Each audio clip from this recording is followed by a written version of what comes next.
Outra vez estou aqui, outra noite sem dormir. No meu quarto escuro sinto o frio da solidão e um vazio em mim. Então me pego rolando a tela do meu celular pra tentar calar o som do silêncio. Entre vídeos sem parar, eu consigo observar tantos olhos sem brilho no olhar, vidas falsas para impressionar, trocando a felicidade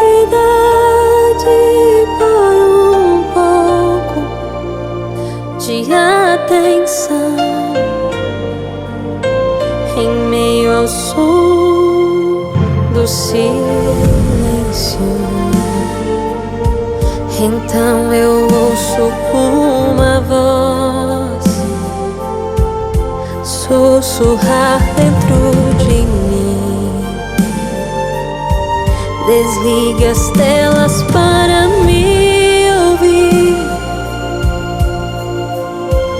Olhe pra dentro e pare de fugir. Até quando você vai viver assim, na ilusão, vivendo ao som do silêncio? E no silêncio eu percebi que ela sempre esteve aqui, nas coisas simples que eu não soube ver, nos momentos que não valorizei, nos abraços e sorrisos que ganhei. Eu fui feliz, não ouço mais o silêncio.